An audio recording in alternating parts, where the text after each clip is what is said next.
That's nice. That's nice. That's nice. Sir, waiting room of the one.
जी, अस्सलाम वालेकुम वरहमतुल्लाह। आप लोग मेरी आवाज सुन रहे हैं क्लियरली?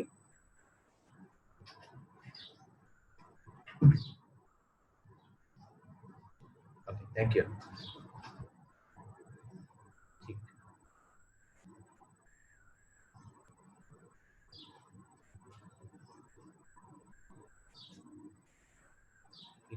नौ मैसेज हिते ईंदो है ना?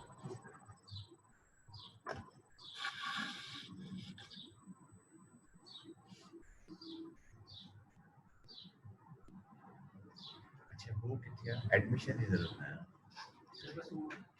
पाण काढ।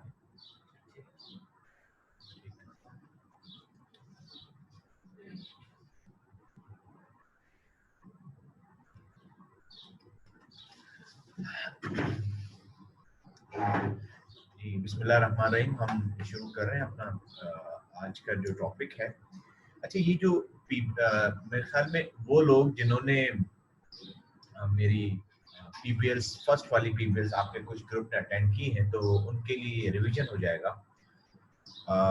But it's very important to understand this approach. और इसमें मोस्टली जो चीज़ें हैं ये वो हैं जो कि आप कहीं ना कहीं पढ़ चुके हैं अपनी एमबीबीएस के इनिशियल जो फर्स्ट वो प्रोफ्स थे उसके अंदर, और फाइनल ईयर में हो सकता है कि आपकी रिवीजन भी हो। लेकिन ये जो हमारा पीबीएल का जो टॉपिक है, इससे आप लोग के कॉन्सेप्ट्स जो हैं वो बहुत सारे क्लियर होंगे, और आपको पता चल जाएगा कि न्यूरोलॉजी के जब भी हम किसी पेशेंट्स को देखते हैं तो एक न्यूरोलॉजिस्ट जो है वो क्या सोच रहा होता है, उसके माइंड में क्या होता है। हर स्पेशलिटी की तरह न्यूरोलॉजी स्पेशलिटी भी अपना अपने अंदर एक यूनिकनेस रखती है। पल्मोलॉजी है या कार्डियोलॉजी है, गैस्ट्रोएंटरोलॉजी है, हर पेशेंट्स की अपनी अपनी अप्रोच होती है, और हमारी अप्रोच जो न्यूरोलॉजी में है वो डिफरेंट है। न्यूरोलॉजी थोड़ा मुश्किल इस सेंस में है कि न्यूरोलॉजी कोई एक एरिया नहीं है जो कि कवर करता है डिसऑर्डर्स को, ये टॉप से बॉटम तक है। सो लेट्स बिगिन, आपको चीजें क्लियर होती चली जाएंगी। बिस्मिल्लाहिर्रहमानिर्रहीम। अच्छा, ये लिस्ट तो आपको आइडिया होगा कि मोस्ट कॉमन न्यूरोलॉजिकल डिसऑर्डर्स क्या हैं। इनमें से कुछ चीजें हैं जो कि हमने अपने लेक्चर्स में रखी हैं, कुछ चीजें जो जो जो हमारे पीबीएल का हिस्सा है। सो हमारी प्रेजेंटेशन आउटलाइन में ये चार चीजें हैं जिनके कॉन्सेप्ट्स अगर हमारे क्लियर हो गए तो आई होप कि the things will be easy to understand.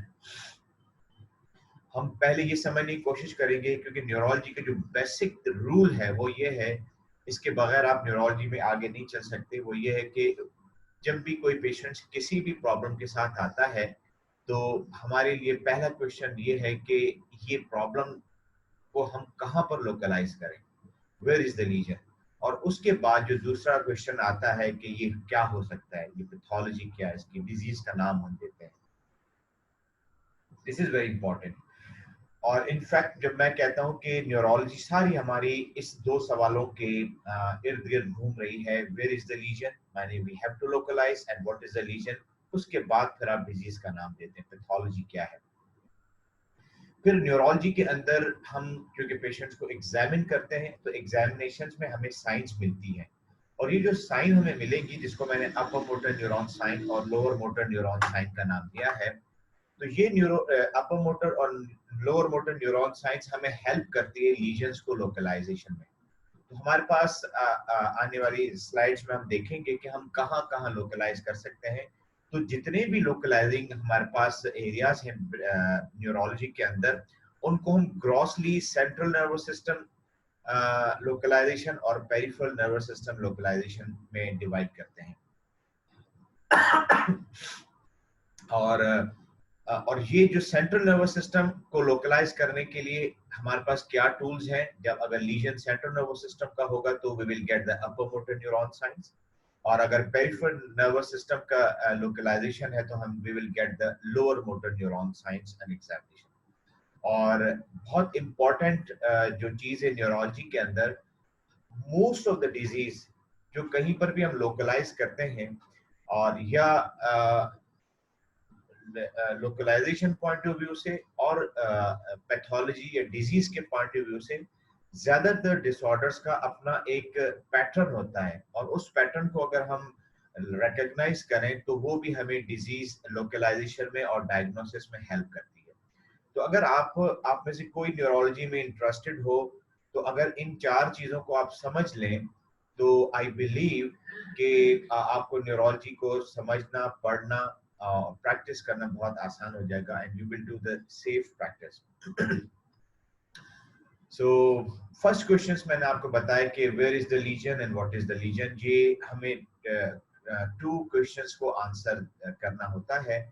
अगर आप एक पेशेंट है जो कि लेफ्ट लेग की वीकनेस के साथ आता है, तो अब लेफ्ट लेग की वीकनेस को अगर आप लोकलाइज करना चाहें तो लेफ्ट लेग की वीकनेस ब्रेन के अंदर भी लीजन में आ सकती है, ये स्पाइनल कॉर्ड में भी आप लोकलाइज करते हैं, ये नर्व्स और रूट्स के प्रॉब्लम्स में भी हो सकती है, मोटर न्यूरॉन डिजीज जो एंटीरियर हॉर्न सेल की डिजीज है इसमें। तो ये स्पेसिफिक नहीं है इसकी लोकलाइजेशन, लेकिन आप जब सोचते हैं कि लेफ्ट लेग की वीकनेस के साथ पेशेंट आया है, तो it is important to understand कि मैं इसको कहाँ लोकलाइज करूँ। ये क्यों जरूरी है, क्योंकि लोकलाइज जब हम करते हैं तो जब इन्वेस्टिगेशन की बात आती है तो you do the investigation on the right direction, और फिर आप डिजीज जो है वो हमें उसी हिसाब से। मेरे पास पिछले दिनों दो पेशेंट्स आए थे जो कि आजकल क्योंकि कोविड का इशू चल रहा है, जिसकी वजह से कई डॉक्टर्स जो हैं वो एक प्रैक्टिस कर रहे हैं सोशल डिस्टेंसिंग का, तो बिल्कुल पेशेंट्स को टच नहीं कर रहे। अब एक पेशेंट जो हमारे पास आया, उन्होंने रिक्वेस्ट की कि इनका नर्व कंडीशन स्टडी और ईएमजी करना है। जहन में रखिए कि nerve condition study and EMG जो है वो पेरिफेरल नर्वस सिस्टम की पैथोलॉजी में काम करता है। अगर किसी पेशेंट को स्ट्रोक है या ट्रांसवर्स माइलाइटिस है, क्योंकि ये दोनों एरिया सेंट्रल नर्वस सिस्टम के हिस्सा हैं, तो उसमें नर्व कंडीशन स्टडी और ईएमजी का कोई रोल नहीं। अब क्योंकि जो हमारे पास रिक्वेस्ट आई उसमें एग्जामिनेशन नहीं लिखा हुआ था, हम as a part of that मजबूरी है अपनी एसओपीएस को मलूज़ खातिर रखते हुए हम लोग एग्जाम करते हैं पेशेंट्स को। जब एग्जामिन किया तो वो सारी अपर मोटर न्यूरॉन साइंस थी, लेकिन क्योंकि रिक्वेस्ट की गई थी तो हमने फिर भी उनकी जो क्वेश्चन था, उनका क्वेश्चन था कि इनको लंबोसेकल रेडिकुलोपैथी हो सकती है, न्यूरोपैथी हो सकती है, तो हमने वो उनका क्वेश्चन के हिसाब से नर्व कंडीशन स्टडी यानी परफॉर्म किया, और फाइनली रिजल्ट हमें यही मिला कि वो स्टडी एसेंशियली नॉर्मल थी। तो नॉर्मल इसलिए थी कि उसको बेसिकली सर्वाइकल कॉर्ड की कोई पैथोलॉजी थी, मे बी ट्यूमर हो सकता है या ट्रांसवर्स माइलाइटिस होता है, जिसकी वजह से उसके दोनों लिम्ब वीक हो गए थे। तो अब आप समझ गए होंगे इस एग्जाम्पल से कि वेयर इज द लीजन हमारे लिए क्यों इम्पोर्टेंट है, क्योंकि उसकी बेस पर हम अप्रोप्रिएट इन्वेस्टिगेशन डिसाइड करते हैं कि क्या करेंगे, और वो चीज़ फिर हमें हेल्प आउट करती है लीजन्स को लोकलाइजेशन में। Now come to the very important next question के व्हाट इज द यही वेयर इज द लीजन, तो आप कहाँ लोकलाइज करेंगे। ये 7 लोकलाइजेशन एक जनरली है, वैसे तो एक लोकलाइजेशन की फिर सब लोकलाइजेशन भी हो सकती है, जैसे ब्रेन के अंदर फिर आप मजीद लोकलाइज कर सकते हैं, लेकिन उस डिटेल में हम नहीं जाएंगे, that is the out of this topic. लेकिन ग्रॉसली जब भी आप लोकलाइज करेंगे लीजन्स को, तो आपके पास 7 लोकेशंस हैं। या तो पेशेंट्स को ब्रेन में लोकलाइजेशन है, स्पाइनल कॉर्ड में है, ये एक within the spinal cord anterior horn cell होता है, उसके अंदर है, फिर एंटीरियर हॉर्न सेल्स में से रूट्स बनती हैं, उसमें लोकलाइज कर सकते हैं, फिर नर्व्स बनती हैं, फिर न्यूरोमस्कुलर जंक्शन है, और फिर मसल्स हैं। तो आई थिंक एनाटॉमिकली ये चीज आपके लिए मुश्किल नहीं होगी, हम आगे मजीद इसको बात करते हैं। नाउ द क्वेश्चंस कि अगर आप लोकलाइज करते हैं तो उस लोकलाइजेशन में क्या डिसऑर्डर्स आते हैं। अगर if you are thinking about brain, तो ब्रेन की एग्जांपल्स स्ट्रोक ट्यूमर है, मल्टीपल स्क्लेरोसिस है, इसी तरह स्पाइनल कॉर्ड में ट्रांसवर्स माइलाइटिस है, मल्टीपल स्क्लेरोसिस है। रूट्स जो ब्रेन स्पाइनल कॉर्ड में से बनती हैं, तो जब रूट्स की डिसऑर्डर्स होते हैं तो उसको हम कहते हैं रेडिकुलोपैथी। आपने सर्वाइकल रेडिकुलोपैथी सुना होगा, आपने लंबोसैक्रल रेडिकुलोपैथी सुना होगा, जिसको हम शैटिका भी कहते हैं। इसी तरह जस्ट रूट से पहले जब आप स्पाइनल कट देखते हैं तो एंटीरियर हॉर्न सेल्स है और पोस्टीरियर हॉर्न सेल्स हैं। तो एंटीरियर हॉर्न सेल्स जो है, इसकी डिसऑर्डर्स जो है मोटर न्यूरॉन डिजीज और पोलियो है। नर्व्स की डिसऑर्डर्स पर न्यूरोपैथी, न्यूरोमस्कुलर डिसऑर्डर की most common example myasthenia gravis है और मायोपैथी। तो इस रेड कलर की जो डिजीज या पैथोलॉजी है, शायद आपने पहले कभी ना सोचा हो, लेकिन अब आप इसको डिफरेंट एंगल से सोचेंगे कि जब पोलियो आपके जहन में आएगा तो आप सोचेंगे पोलियो की लोकलाइजेशन एंटीरियर हॉर्न सेल्स है, और अगर आप ट्रांसवर्स माइलाइटिस है तो आप इसको स्पाइनल कॉर्ड पे फिट करेंगे, माइस्थीनिया ग्रेविस है तो न्यूरोमस्कुलर जंक्शन पे। तो इस तरह आपके सोचने का अंदाज चेंज होगा। वेरी इंपॉर्टेंट कि इस सारे गेम के अंदर सिग्निफिकेंस हिस्ट्री की और एग्जाम्स की क्या है। टू बी फ्रैंक, मैं आपको ये अगर कहूँ कि 90 या मोर देन 90% न्यूरोलॉजी जो है वो डिपेंड करती है आपके हिस्ट्री के ऊपर, और हिस्ट्री के बाद आपके एग्जामिनेशन पे। हमारे पास मोस्टली डिसऑर्डर्स जो है, पहले भी हम इस चीज को बात कर चुके हैं कि मोस्ट ऑफ आवर डिसऑर्डर्स जो है उसमें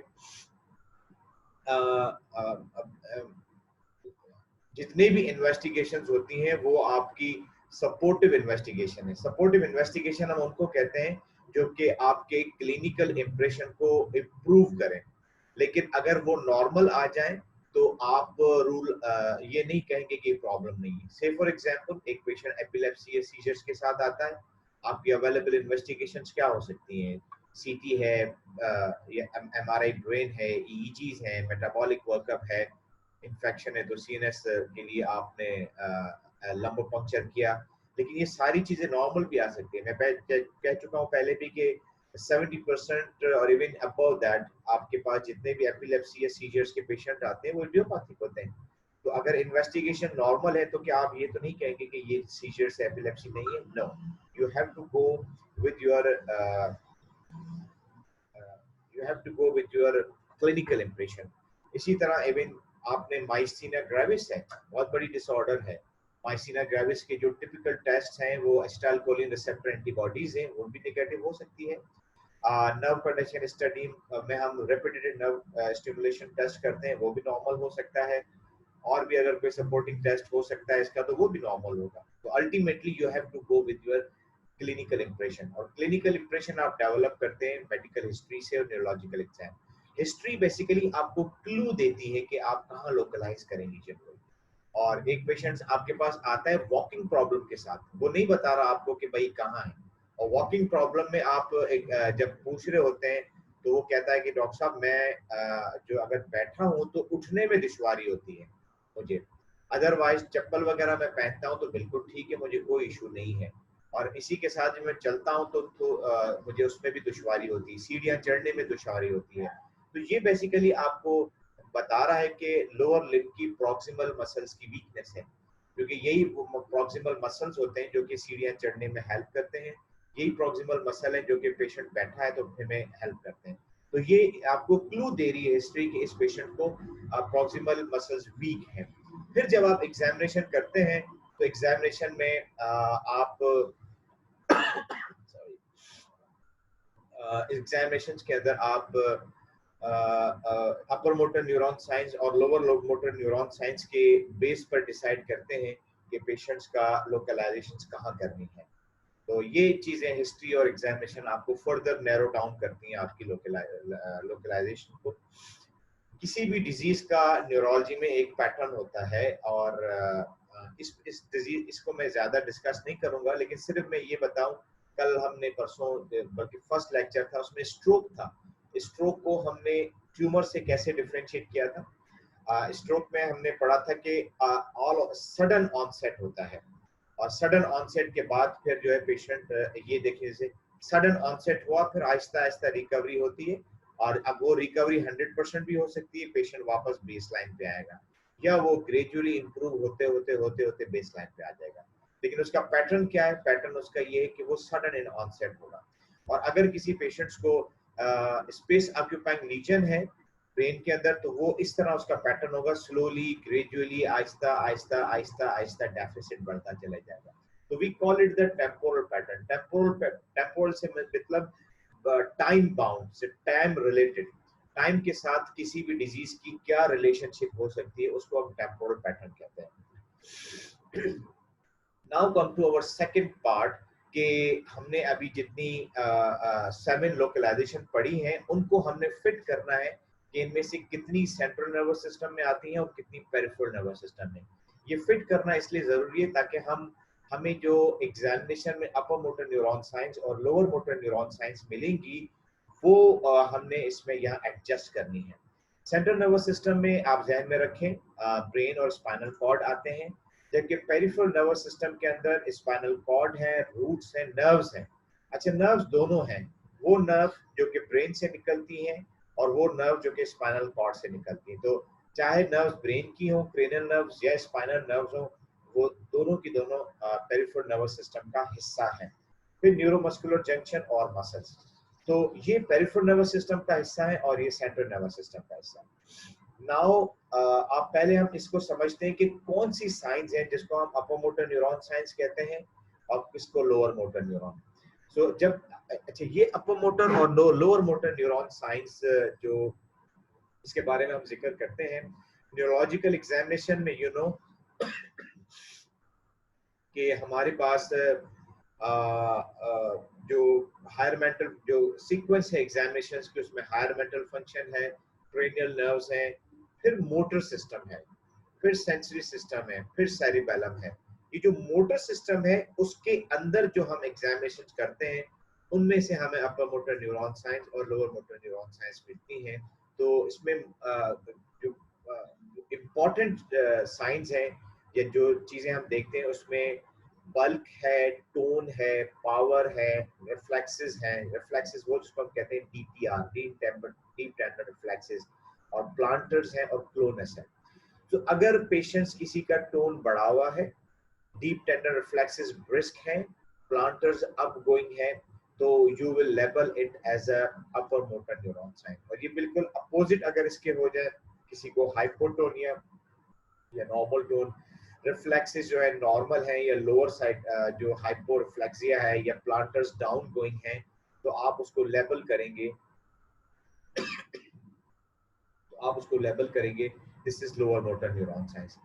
दो एडिशनल साइंस मैंने यहाँ रखी है, आपने क्लोनस पढ़ा होगा। तो क्लोनस जो है एंकल क्लोनस है या नी क्लोनस है। क्लिनिकल साइड पे ज्यादातर हम लोग एंकल क्लोनस देखते हैं। तो अगर एंकल क्लोनस को एलिसिट और करने का प्रॉपर तरीका है, अगर you will get the ankle clonus तो आप इसको कहेंगे this is upper motor neuron sign. एक जो कैच है एंकल क्लोनस का वो ये है कि जो डीप टेंडर रिफ्लेक्सेस हैं इसकी अगर आप ग्रेडिंग करते हैं तो 0 +1 +2 +3। जो +3 है वो ब्रिस्कर रिफ्लेक्स है, जिसको हम पैथोलॉजिकल रिफ्लेक्सेस कहते हैं।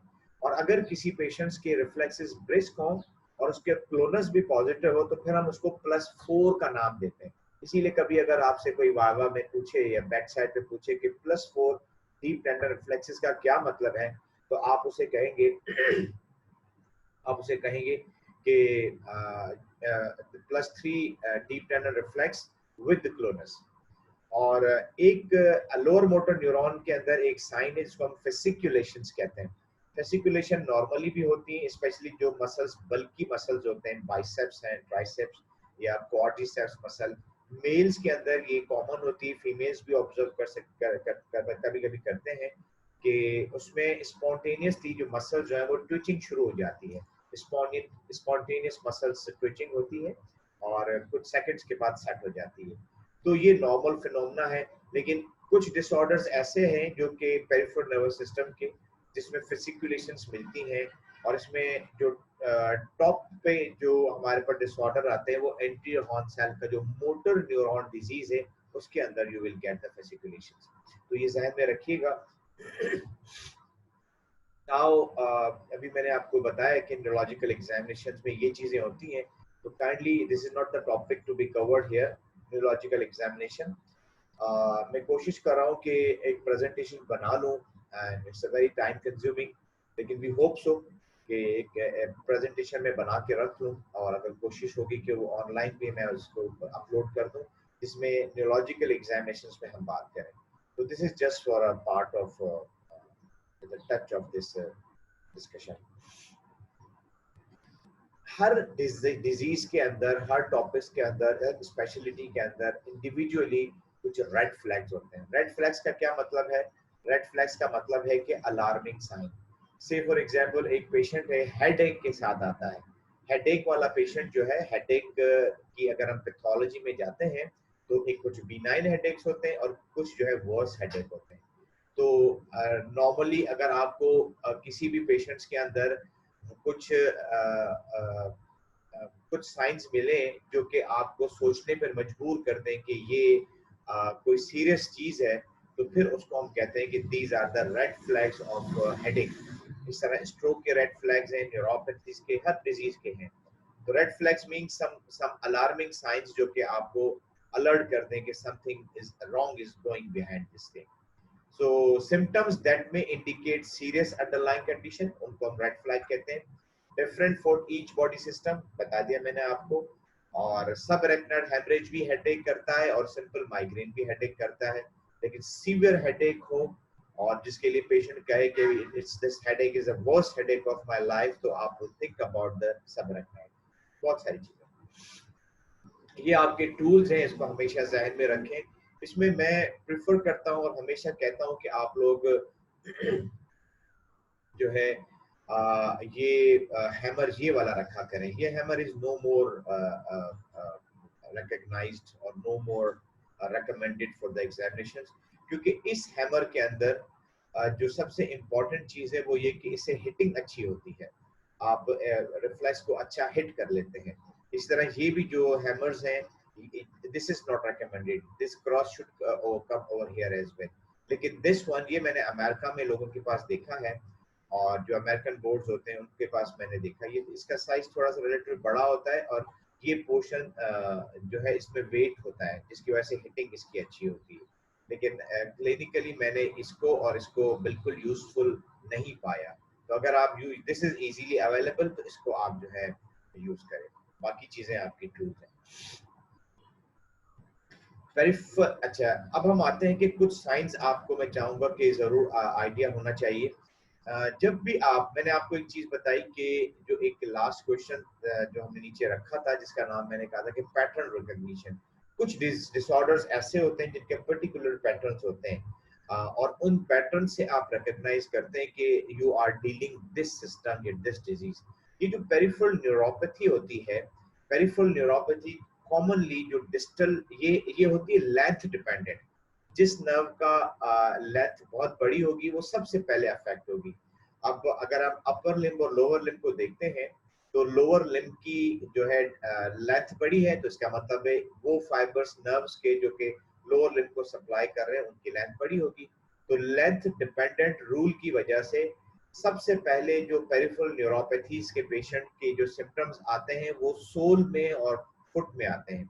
आपने देखा होगा जो डायबिटिक न्यूरोपैथी है उसके अंदर पेशेंट को बर्निंग होती है, नमनेस होती है और लोअर लिम्ब के अंदर। फिर आहिस्ता आहिस्ता आहिस्ता ये सिम्टम्स ऊपर आते हैं जब तकरीबन थोड़ा सा नीज के नीचे होते हैं या मिड ऑफ द काफ होते हैं, तो उस वक्त जो है वो कहता है कि मुझे अब हाथों में अंदर भी नमनेस आ रही है।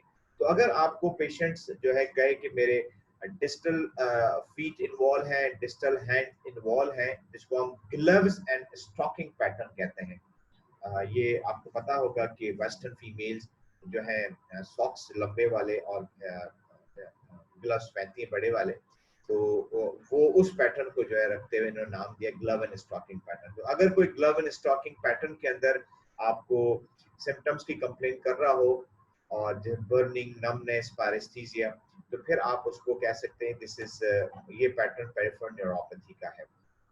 और इसी तरह जब आप एग्जामिनेशन कर रहे होते हैं तो आप जब डिस्टली पिन टच करते हैं और प्रॉक्सिमली पिन टच करते हैं, तो पेशेंट कहता है कि डिस्टली मुझे कम फीलिंग्स होती हैं पिन की और प्रॉक्सिमली ज्यादा। तो ये भी डिस्टल प्रॉक्सिमल ग्रेडियंट ये भी आपको हेल्प करता है पेरिफेरल न्यूरोपैथी के पैटर्न को अंडरस्टैंड करने के लिए। बेबिंस्की साइन, मेरी आप सब लोगों से रिक्वेस्ट है कि काइंडली जब भी आप बेड साइड्स पे आया करें या जब भी आप लोग आपस में मिलते हैं तो एटलीस्ट 5 टाइम्स जो है आपने अच्छी तरह प्रैक्टिस की हुई हो कि बेबिंस्की कैसे देखा जाता है। अनफॉर्चुनेटली एग्जामिनेशंस में मैंने देखा है कि काफ़ी मेडिकल स्टूडेंट्स हैं वो कि रॉन्गली परफॉर्म करते हैं। तो आप इसको बेस्ट तरीका ये है कि आप अगर बेबिंस्की साइन यूट्यूब पे डालें और वहाँ से आप इसका लाइव देख लें तो बहुत ही अच्छा होगा। तो बेबिंस्की साइन जो है एक क्लासिक होती है, एक नॉर्मल सिंपल बेबिंस्की साइन। जो क्लासिक बेबिंस्की साइन जिसको हम डिस्क्राइब करते हैं उसमें क्या होता है कि जब आप प्लांटर्स अच्छा ये देखिए इसकी विजुअलाइजेशन इतनी अच्छी नहीं, इसमें होता क्या है कि जो लेटरल बॉर्डर है या आउटर बॉर्डर है फुट का, वहां से आप मेरे अगर एरो को फॉलो करें, इस एरो को छोड़ें, उसको फॉलो करें, यहाँ से चलते चलते चलते बिलो द टोज आ गए, फिर आपने इससे करते करते इस तरफ आप चले जाएंगे बिग टो की तरफ। तो ये वाला जो पैटर्न आपका होगा इससे हम चेक करते हैं। ये शायद दिखने में इस तरह एरो आ रहा है लेकिन तरीकेकार वही है जो मैंने आपको बताया है। तो उसमें क्लासिक बेबिंस्की साइन क्या है कि जो बिग टो है वो ऊपर चला जाता है अपगोइंग, और जो टोज होती है वो फैनिंग आउट होके जो है नीचे की तरफ आ जाती है। ये क्लासिक बेबिंस्की साइन है। बाद वक्त हम पूछते हैं वाइवा के अंदर what is the difference between simple Babinski या क्लासिक बेबिंस्की। क्लिनिकल ग्राउंड्स पे हम कम देखते हैं बेबिंस्की जो क्लासिक साइन है। क्लिनिकल ग्राउंड पे हमें सिंपल बिग टो अप चला जाता है, फैनिंग आउट जो टोज की होती है वो कम होती है। तो अगर सिंपल भी चला गया अपगोइंग तो you will say it is upgoing sign extensive plantars. ये हम कल डिस्कस कर चुके हैं बेबिंस sign of meningeal irritations, Kernig and Brudzinski. Gait abnormality it is a part of understanding of the disease. इसलिए अगर कोई पेशेंट से फॉर एग्जांपल फ्लेक्स पोस्चर के साथ अगर चल रहा है और शॉर्ट स्टेप्स हैं तो आप उसको कहेंगे कि ये मोस्ट लाइकली पार्किंसंस होगा। ये हाई स्टिपेज गेट है। हाई स्टिपेज गेट कब होता है? जब आप हम चलते हैं तो हमारा जो फुट होता है वो थोड़ा सा बस ऊपर नीचे हो रहा होता है, और क्योंकि हमारा फुट ड्रॉप नहीं है तो जब हम ग्राउंड से उठाते हैं फुट तो वो थोड़ा सा ऊपर उठ के जो है ना वो मैनेज कर रहा होता है। लेकिन जब फुट ड्रॉप हो जाता है, अब जब आप ग्राउंड से फुट उठाते हैं तो आपके फुट के साथ पाँव के साथ ये ऐसे टेक्निकली ऊपर जाता नहीं है, नीचे रहता है। जब ये नीचे रहता है तो फिर आपको बहुत ज्यादा फुट उठा के जो है ना रखना पड़ता है, तो उसे उठा के रखना पड़ता है। तो इसको हम कहते हैं हाई स्टिपेज गेट, और ये अमूमन उसमें होता है जब पेरिफेरल न्यूरोपैथी में दोनों फुट ड्रॉप हो जाते हैं। और मैंने अभी आपको बताया कि पेरिफेरल न्यूरोपैथी की रिकग्निशन क्या है कि इसमें डिस्टल अपर लिम्ब और डिस्टल लोअर लिम्ब की इन्वॉल्वमेंट होती है। सिम्टम्स अगर सेंसरी सिम्टम्स होंगे तो बर्निंग, नमनेस, पैरेसीजिया होगा, और अगर मसल्स इन वीकनेस होगी तो मसल जो है डिस्टली वीक हो जाएंगे, तो ग्रिप उसकी वीक होगी, फुट ड्रॉप हो जाएंगे। तो उस कंडीशन में आप हाई स्टेपेज गेट देखेंगे। ये वेडलिंग गेट जो मैंने अभी आपको एग्जांपल दिया था क्लिनिकली एक पेशेंट का, जो कह रहा था कि मैं जमीन से उठने में प्रॉब्लम होता है, या मुझे अगर सीढ़ियां चढ़ता हूं तो उसमें प्रॉब्लम होता है। ये पेशेंट जब आप इसको देखें, अगर इसकी सिग्निफिकेंट वीकनेस है प्रॉक्सिमल, तो ये वेडलिंग गेट करता है। वेडलिंग गेट में अगर आप उसको पीछे से देखें तो जिस तरह डक होती है, तो उनके जो बटक्स के जो एरिया होता है वो इस तरह जो है, क्योंकि उसकी जो हिप बोन है वो अनस्टेबलाइज हो जाती है, तो जब वो मूव करता है, वॉक करता है, तो फिर उसकी जो है ना आप देखते हैं कि बटक पे, बैक साइड पे वेडलिंग डक की तरह मूवमेंट्स होती हैं, तो we call the waddling gait. तो वेडलिंग गेट अगर होगी तो आप इसको लोकलाइज करेंगे कि मोस्ट लाइकली मसल वीकनेस है, और क्लिनिकली आपको ये पेशेंट मिलते हैं डुशेन मस्कुलर डिस्ट्रॉफी, कंजेनिटल मायोपैथीज में, या वेबर्स मस्कुलर डिस्ट्रॉफीज में। ये सीजर गेट है। सीजर गेट में क्या होता है कि पेशेंट्स के जो एडक्टर्स होते हैं, जो थाई के जो एडक्टर लॉन्गस, एडक्टर मैग्नस, ये जो है इनके अंदर स्पास्टिसिटी आ जाती है, रिजिड हो जाते हैं। तो फिर उसकी वजह से जब पेशेंट जब चलता है तो पेशेंट बिल्कुल ही छोटे छोटे स्टेप्स लेता है, और दोनों जो थाइज हैं उनके बीच में स्पेस क्रिएट नहीं कर पाता। सीजर गेट को हम जो है स्पाइनल कॉर्ड की लीजन में देखते हैं, और समटाइम वो पेशेंट जिनको सेरेब्रल पैल्सी उसमें भी हम देखते हैं।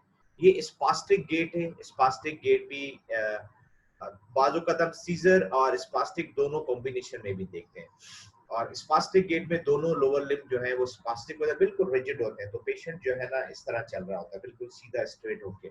ये भी हम सेरेब्रल पैल्सीज में भी नजर आता है, स्पाइनल कॉर्ड के लीजन में, बायलैटरल स्ट्रोक के अंदर भी नजर आता है।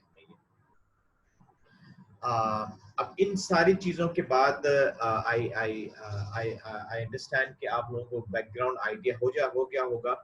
अब हम देखें कि अगर एक पेशेंट है, अब हम आते हैं कि पैटर्न को हम कैसे रिकॉग्नाइज करें। अभी की डिस्कशन में आपको पैटर्न रिकॉग्निशन का आइडिया नर्व्स के उसमें हो गया होगा, पेरिफेरल नर्व्स का, और मसल्स की पैटर्न रिकॉग्निशन का आइडिया आपको हो गया होगा। लेकिन मैंने कहा कि हर जो लोकलाइजेशन है उसमें आप you will get some idea of the pattern of the disease, जो कि आपको हेल्प करता है लोकलाइजेशन में। ये जो गेट आपने देखी, ये भी एक तरह की पैटर्न रिकॉग्निशन है। अब आप कैसे लोकलाइज करें कि पेशेंट्स को सेरेब्रल हेमिस्फीयर की इन्वॉल्वमेंट है। आपको पता है ये एग्जीक्यूटिव फंक्शंस परफॉर्म करता है, high intellectual areas of functions performance होती है, और यहाँ से जब हमने एपिलेप्सी सीजर्स पढ़ा था तो उस वक्त मैंने कहा था कि ये कॉर्टिकल फिनोमेना है, और ये भी आपको पता है कि दो हेमिस्फीयर्स हैं, एक हेमिस्फीयर इन्वॉल्व होगा तो उसके अपोजिट साइड सिम्टम्स होते हैं। तो आप कैसे पता चलेगा अगर किसी पेशेंट्स को नर्व्स का प्रॉब्लम है सिर्फ, और तो वो उसकी कॉग्निशन पे तो इम्पेयरमेंट नहीं आनी चाहिए ना। तो सेरेब्रल हेमिस्फीयर क्योंकि इंटेलेक्चुअल फंक्शन को डील करता है, डिमेंशिया आपने सुना होगा, कंफ्यूजन आपने सुना होगा। तो if someone comes to you with the impairment of the cognition, या उसको सीजर्स हो रहे हैं, वन साइडेड वीकनेस हो रही है, और वन साइडेड वीकनेस में वीकनेस हो, या नमनेस हो, पैरेस्थीसिया हो, किसी के साथ विजुअल फील्ड डिफेक्ट आपको हो रहा हो, या ऐसे पेशेंट्स को ट्रेमर्स हो, कोरिफॉर्म मूवमेंट हो, डिस्टोनियाज हो, तो ये सारी की सारी पिक्चर्स अगर आपको मिलती हैं, या इंडिविजुअली मिलती हैं, या इनमें से कोई भी मिलती है, तो आप कह सकते हैं कि you are dealing with the cerebral hemisphere. ये पैटर्न रिकॉग्निशन में आपको हेल्प करेगा लोकलाइजेशन में। इसी तरह हमारे पास लोकलाइजेशन, आप कैसे लोकलाइज करें कि ये जो पेशेंट आया है ये स्पाइनल कॉर्ड में को हैंडल करना चाहिए हमें, या स्पाइनल कॉर्ड पे लोकलाइज करें जिस पैटर्न के साथ आया है। तो अगर स्पाइनल कॉर्ड का प्रॉब्लम होगा तो आप पेशेंट्स बैकएक की कंप्लेन कर सकता है। जब आप एग्जामिन करेंगे तो वहाँ बैकएक जहाँ हो रहा है वहाँ टेंडरनेस आपको होगी। इसके अलावा आपको मैंने टाइम बीच में बताया था जब हमारी क्लासेस होती थी स्पेशली पीबीएल में, तो उसमें अगर एक पेशेंट आता है क्वाड्रिप्लीजिया के साथ, से फॉर एग्जांपल, तो उस पेशेंट्स को वीकनेस ऑल फोर और लिम्स में होगी। तो आपने इस वक्त देखना है कि क्या फेस इन्वॉल्व है कि नहीं। फेशियल वीकनेस अगर है तो इसका मतलब है कि एटलीस्ट यहाँ पर आप स्पाइनल कॉर्ड को नहीं सोचेंगे। लेकिन अगर फेशियल स्पेयरिंग है तो think about the cervical cord problem, क्योंकि सर्वाइकल कॉर्ड प्रॉब्लम, क्योंकि स्पाइनल कॉर्ड फेस को सप्लाई नहीं करती। तो by this way you will get the idea कि अपर लिम्ब इन्वॉल्व है, लोअर लिम्ब इन्वॉल्व है, फेस की स्पेयरिंग है, या अपर लिम्ब स्पेयर्ड है सिर्फ लोअर लिम्ब इन्वॉल्व है, और बायलैटरली। तो बायलैटरल पैटर्न जो है वो स्पाइनल कॉर्ड का है, यूनिलैटरल पैटर्न जो है वो ब्रेन का है। तो इस तरह ये भी आपको बायलैटरल इन्वॉल्वमेंट हेल्प करती है। फिर जब आप एग्जामिनेशन करते हैं तो आपको पता है कि स्पाइनल कॉर्ड से कुछ नर्व्स निकलती हैं जो कि स्किन को सप्लाई करती हैं, बैक की एंटीरियरली भी और पोस्टीरियरली भी। तो अगर किसी लेवल पे स्पाइनल कॉर्ड की इन्वॉल्वमेंट है तो आप जब एग्जामिनेशन करते हैं तो सेंसरी लेवल हम चेक करते हैं। से फॉर एग्जांपल अगर किसी का lesion mid of the dorsal spine में है तो अगर आप नीचे बटक्स के लेवल पर पीछे या आगे की तरफ पिन फील करवाएंगे और कंपेयर करते हुए ऊपर चले जाएंगे सर्वाइकल के इधर, तो वो क्लियरली कहेगा नहीं डॉक्टर साहब ऊपर जो है मुझे ज्यादा फील हो रहा है, नीचे कम हो रहा है। फिर हम क्या करते हैं, ये नीचे से पिन को फील करवाते करवाते ऊपर आते हैं। तो जहां पर वो लेवल, जहां पर वो शार्पली कहते नहीं डॉक्टर साहब यहाँ पे ज्यादा फील हो रहा है, तो that we consider as a sensory level. इसी तरह स्पाइनल कॉर्ड के अंदर बाउल ब्लैडर डिस्फंक्शन होता है। तो ये चीजें आपको हेल्प करती हैं स्पाइनल कॉर्ड में। Anterior horn cells, anterior horn cells की जहन में रखें, दो एग्जांपल हैं, पोलियो और मोटर न्यूरॉन डिजीज। पोलियो के अंदर जो है polio is a monophasic illness, आपको पता है बच्चों को होती है, और जो होती है उस वहीं पर लेग में है तो लेग में रहती है, अपर लिम्ब में तो अपर लिम्ब में रहती है, प्रोग्रेस नहीं करती, और आपको लोअर मोटर न्यूरॉन्स ही नहीं मिलेंगे। और एक मैं चीज यहाँ अमूमन बताता हूँ कि जब हम बात करते हैं स्पाइनल कॉर्ड की, तो स्पाइनल कॉर्ड और ब्रेन जो है ये सेंट्रल नर्वस सिस्टम का हिस्सा है। यहाँ एक कैच है, क्योंकि ये जो स्पाइनल कॉर्ड का जब आप कट सेक्शन लेते हैं तो वहां पर आपको एंटीरियर हॉर्न सेल मिलते हैं। तो सवाल ये होता है कि एंटीरियर हॉर्न सेल अगर स्पाइनल कॉर्ड के अंदर है तो ये अपर मोटर न्यूरॉन साइंस होने चाहिए। तो आप सर आप तो यहाँ लिख रहे हैं लोअर मोटर न्यूरॉन साइंस। तो ये इस कैच को आप समझ लें, बीपीएलसी क्लासेस में मैंने इसको एक्सप्लेन किया था। देखिए स्पाइनल कॉर्ड जो है वो सेंट्रल नर्वस सिस्टम का हिस्सा है, लेकिन इसके अंदर जो एंटीरियर हॉर्न सेल है, ये एंटीरियर हॉर्न सेल जो है anatomically it is a part of central nervous system, anatomically it is a part of spinal cord, लेकिन फंक्शनली जो है it is a part of peripheral nervous system. तो जब peripheral nervous system का हिस्सा है तो आपको इसमें लोअर मोटर न्यूरॉन साइंस ही मिलेगी। तो आई थिंक ये क्लियर हो गया आपको कि बावजूद anterior horn cell spinal cord के अंदर है, हाँ हमें जब इन्वॉल्वमेंट होगी तो लोअर मोटर न्यूरॉन साइंस मिलेंगे। अच्छा, ये तो हो गया प्योर मोटर, पोलियो के अंदर मिलेंगे। लेकिन वेरी इंपॉर्टेंट डिजीज जिसको हम कहते हैं मोटर न्यूरॉन डिजीज, आपको टाइम टू टाइम ये पेशेंट्स मिलेंगे। ये बहुत इंटरेस्टिंग डिजीज है और इसका दूसरा नाम ALS है, एमायोट्रोफिक लैटरल स्क्लेरोसिस। और उसके अंदर इसकी खास बात क्या है कि ये प्रोग्रेसिव डिजीज है। अगर किसी को लेग में शुरू हुई है तो लेग से दूसरे लेग में, फिर हाथ में, फिर रेस्पिरेटरी सिस्टम को इन्वॉल्व करती है, फिर बल्बर सिस्टम को इन्वॉल्व करती है, बाद बल्बर में शुरू होती है और फिर हाथों और पाँव को इन्वॉल्व करती है। इसकी जो इंटरेस्टिंग बात है कि जब आप पेशेंट को एग्जामिन करते हैं तो उसमें आपको lower motor neuron, upper motor neuron sign का मिक्सअप मिलता है। लोअर मोटर न्यूरॉन साइन में टिपिकली फेसिकुलेशंस मिलती है, आपको बताया। तो इसीलिए कभी भी आपको फेसिकुलेशन पड़े, मैं एक चीज कहता हूँ कि आपका दिमाग ऑटोमेटिकली मोटर न्यूरॉन डिजीज की तरफ चला जाना चाहिए, यानी फेसिकुलेशन तो मोटर न्यूरॉन डिजीज में। By this way you will remember the motor neuron disease. थोड़ी देर में हमारा ये बंद हो जाएगा क्योंकि टाइम बाउंड है, ऐसे ही है ना, फिर हम इसको दोबारा ओपन करेंगे। तो तो इसलिए एक ही पेशेंट में अगर आपको वेस्टिंग मिल रही है और आपको पेशेंट की रिफ्लेक्सेस एक जगह डिमिनिश्ड मिल रहे हैं, तो दूसरी तरफ जो है आपको ब्रिस्क रिफ्लेक्सेस मिलेंगे। एक तरफ फेसिकुलेशन मिल रही है, दूसरी तरफ टोन बढ़ा हुआ होगा। तो बाय दिस वे तो मोटर न्यूरॉन डिजीज इस वे में जो है मिक्स लीजन है। और इम्पोर्टेंट बात है कि इसका इफेक्टिव और promising treatment is not available. मैं यहाँ थोड़ा सा रुकूंगा क्योंकि एनी टाइम ये क्लोज हो जाएगा। जब तक क्लोज